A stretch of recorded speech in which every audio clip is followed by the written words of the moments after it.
Hello, my dear students. My name is Amit Punia, and I am your English teacher. Today, we will discuss about future indefinite tense. The use of future indefinite tense first is to express a future action that will happen. यानी कि future action को express करना जो कि घटित होगा, यानी कि जो भविष्य में होगा. जैसे कि I will go to school tomorrow. She will write a letter. They will play cricket in the evening. He will buy a new phone. He will start the work soon. तो इन सभी स्टेटमेंट्स में दिखाया गया है कि future में कोई काम होगा. सिंपली ये सिंपलेस्ट यूज है फ्यूचर टेंस का कि हम जो कहते हैं कि फ्यूचर में क्या होगा वो नॉर्मली फ्यूचर इंडेफिनेट के द्वारा ही दर्शाया जाता है. नेक्स्ट चलते हैं. To express a decision made at the time of speaking. यानी कि कोई डिसीजन बोलते वक्त लेना. जैसे कि मैं मेरे फ्रेंड से बात कर रहा हूँ और मैंने बोला यार मैं पूरी रात काम करता रहा, अब मैं थक गया हूँ, मैं आराम करूँगा. यानी कि बोलते समय उसने डिसीजन लिया कि मैं आराम करूँगा क्योंकि मैं थक गया हूँ. इसी तरह दोस्तों, अगर मैं और मेरे पापा बात कर रहे हैं तो मेरा फ़ोन बजा. मैंने पापा से कहा मैं फ़ोन उठाऊंगा, तो पापा ने बोला ओके बेटा उठा ले. तो इस सेंटेंस में क्या हुआ कि फ़ोन बज रहा है, इसलिए मैंने डिसीजन लिया कि मैं फ़ोन उठाऊंगा. इसी तरह गर्मी है, मैं खिड़की खोलूंगा. सपोज हम एक कमरे में बैठे हैं, वहाँ पर थोड़ी गर्मी है, तो मैंने डिसीजन लिया और बताया मेरे फ्रेंड वगैरह या फिर मेरे फैमिली मेम्बर जो भी हैं वहाँ पे बैठे हुए हैं दूसरे लोग, कि मैं खिड़की खोलूंगा भाई, आपको कोई दिक्कत है तो बता दो क्योंकि मुझे गर्मी लग रही है. तो यानी कि गर्मी लगना उसका कारण हुआ और फिर फ्यूचर एक्शन लिया गया, यानी कि डिसीजन लिया गया मैं खिड़की खोलूंगा. इसी तरह दोस्तों, टू एक्सप्रेस ए प्रोमिस और डेटर्मिनेशन, यानी किसी वायदे और डेटर्मिनेशन को बताना. जैसे कि I will support you always, मैं तुम्हारा हमेशा साथ दूंगा. यानी कि किसी को प्रॉमिस कर दिया. जैसे कि मैं ये कहूँ कि मेरा दोस्त है एक और वो कह रहा है यार मैं ये डिग्री तो कर लूँ लेकिन मेरे पास पैसे थोड़े कम हैं. तो मैंने कहा I will support you always, कि मैं तुम्हारा हमेशा साथ दूंगा.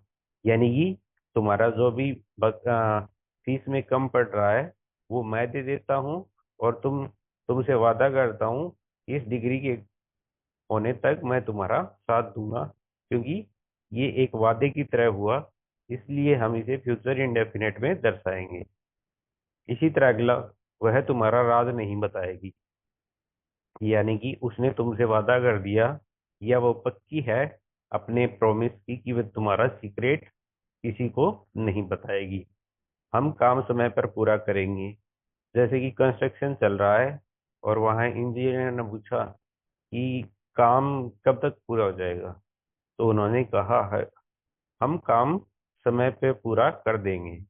यानी कि उन्होंने डेटर्मिनेशन है, यानी कि वे पक्के हैं कि कंप्लीट कर देंगे उस तो समय पर. वे अपने माता पिता की मदद करेगा. जैसे कि मैं और मेरा दोस्त बात कर रहे हैं, तब मैंने कहा यार वो बंदा बड़ा डिटर्मिनेशन वाला है, वो अपने माता पिता की जरूर हेल्प करेगा जब वे बूढ़े हो जाएंगे या उन्हें उन्हें कोई भी जरूरत होगी तब वह उनकी मदद करेगा. तो एक प्रॉमिस को दिखाता है कि वह एक बेटा होने के नाते वो सारे काम करेगा जो उसे करने चाहिए. I will never forget you, मैं तुम्हें कभी नहीं भूलूंगा. जैसे कि किसी ने हम दो एक व्यक्ति मुझे मिला, मैं जब सफ़र कर रहा था बस में, तब मैं एक जो मेरी बगल वाली सीट पे बैठा था, तो मैंने उससे काफ़ी देर बात की. तब जब हम जाने लगे तो मैंने उससे कहा I will never forget you, मैं तुम्हें कभी नहीं भूलूंगा. That was showing A promise और डिटर्मिनेशन। अगला है दोस्तों टू एक्सप्रेस ए थ्रेट और वार्निंग, यानी कि किसी धमकी या चेतावनी देना। If you don't stop I will complain. देखो दोस्तों इसमें क्या बताया गया है, अगर तुम नहीं रुकोगे तो मैं शिकायत करूंगा। जैसे कि क्लास में कोई आपके साथ छेड़खानी कर रहा है और क्लास में आगे टीचर पढ़ा रहा है, तो आप क्या कहोगे? देखो दोस्त, अगर तुम नहीं रुकोगे तो मैं शिकायत कर दूंगा टीचर से। ऐसे ही वार्निंग, सावधान रहो, नहीं तुम गिर जाओगे। He will be punished for this mistake, यानी कि this is expression of threat, कि उसे उसकी गलती के लिए सजा मिलेगी। डोंट टच इट और it will break. It's a warning कि तुम इस चीज को मत छुओ वरना ये टूट जाएगी। If you lie again I will leave. इसमें वार्निंग दी गई है कि अगर तुमने दोबारा झूठ बोला तो मैं तुम्हें छोड़कर चला जाऊंगा। इसी तरह अगला है टू एक्सप्रेस होप, एक्सपेक्टेशन और बिलीफ, यानी कि आशा, उम्मीद और विश्वास को व्यक्त करना। I will pass the exam, मैं परीक्षा पास कर लूंगा। यानी कि मुझे ऐसा, मतलब पढ़ाई करते हुए काफ़ी टाइम हो गया और मैं डेट हार्ड वर्किंग स्टूडेंट हूँ और मैं हार्ड वर्क कर रहा हूँ, तो मैं डेफिनेटली किसी से ये कह सकता हूँ कि I will pass the exam, मैं परीक्षा पास कर लूँगा। इसी तरह कोई लड़की है जो बहुत ही पढ़ाई करती है और अपना बेस्ट देती है क्लास में, तो टीचर्स कह रहे हैं आपस में कि यार वो लड़की है ना, जीवन में हमेशा सफल होगी। तो that can be do. It will rain today. अगर कोई चीज़ के बारे में आप श्योर हैं, तो जैसे कि बादल हैं आकाश में और वो गरज रहे हैं, तो आप क्या कहोगे? इट विल रेन टुडे, आज बारिश होगी। He will get the job, उसे जो नौकरी मिल जाएगी। एवरीथिंग विल बी फाइन, सब कुछ ठीक हो जाएगा।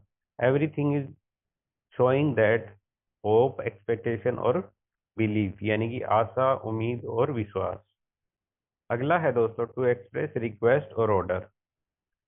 जब हम किसी से रिक्वेस्ट करते हैं तो वो क्वेश्चन स्टार्ट होता है विल से, और जब हम ऑर्डर देते हैं तो वो स्टार्ट होता है सब्जेक्ट से। जैसे you will follow the rules, तुम नियमों का पालन करोगे।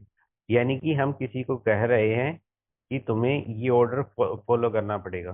सपोज मैं हॉस्टल में गया, हॉस्टल में रुकने के लिए तो मैं कुछ बात फीस वीस का जो सारा इंतजाम कर दिया और मैं वहाँ पे रहने लग गया। तो शाम को वार्डन आया कि देखो, अगर तुम यहाँ पे रहना चाहते हो तो you will follow the rules, यानी कि उसने ऑर्डर दिया कि तुम अगर यहाँ पे रहना है तो नियमों का पालन करना पड़ेगा। इसी तरह you will complete your homework today. Suppose करो मेरा बच्चा है तो वो खेलने गया हुआ है, आते ही मैंने उसे कहा कि तुम बहुत खेल लिए, अब तुम्हें अपना गृह कार्य पूरा करना पड़ेगा। यानी कि अब अपना गृह कार्य पूरा करो। तो मैंने उसे एक तरह से ऑर्डर दिया। Will you close the door, क्या तुम दरवाजा बंद करोगे? विल यू हेल्प मी, क्या तुम मेरी मदद करोगे? अगर क्वेश्चन विल से स्टार्ट होता है तो वो बताता है कि एक रिक्वेस्ट की गई है। You will not speak in the class, तुम कक्षा में नहीं बोलोगे। ये एक ऑर्डर है जो क्लास में टीचर के द्वारा स्टूडेंट्स को दिया जा सकता है। तो दोस्तों इन सभी सेंटेंसेस में क्या हुआ, जब हमें किसी को रिक्वेस्ट करनी होती है तो सेंटेंस की शुरुआत करते हैं विल से, और अगर किसी को ऑर्डर देना होता है तो हम शुरुआत करते हैं यू से। इसी तरह अगला है दोस्तों in news announcement and official statement, यानी कि न्यूज में अनाउंसमेंट यानी कि घोषणाओं में, और ऑफिशियल स्टेटमेंट यानी कि औपचारिक तथ्यों में। The train will arrive at 6 PM, train शाम 6 बजे पहुंचेगी। यानी कि यह एक अनाउंसमेंट है। सपोज करो मैं अपने चाचा को लेने स्टेशन गया, तो जब ट्रेन का टाइम होता है 5:45 का, तभी एक अनाउंसमेंट होती है कि ट्रेन 6 बजे पहुंचेगी। तो it can be announcement, the meeting will be begin shortly. जैसे कि मैं कहीं किसी कंपनी में एचआर से मिलने गया, तो पियोन आके कहता है कि the meeting will begin shortly, यानी कि बैठक शीघ्र शुरू होगी। The result will be declared tomorrow. जैसे कि अ, हमारा 10वीं का रिजल्ट आने वाला है और उनकी वेबसाइट के ऊपर आज उन्होंने लिंक डाला है और उसके आगे लिख रखा है the result will be declared tomorrow, यानी कि एक ऑफिशियल स्टेटमेंट हुआ, यानी कि परिणाम कल घोषित किए जाएंगे। इसी तरह the school will remain close today, school आज के लिए बंद रहेगा। ये एक ऑफिशियल स्टेटमेंट है। सपोज करो आज गांधी जयंती है, कोई बंदा आ गया स्कूल टीचर से मिलने, तो वहां पे पियोन बोला कि school will remain close today, so you can't meet that person because he is not here today because it is 2 October, so it's a Gandhi Jayanti, so you can't meet him, please come tomorrow। ये थे दोस्तों कुछ uses future indefinite के। तो आज के लिए काफ़ी है। Thank you.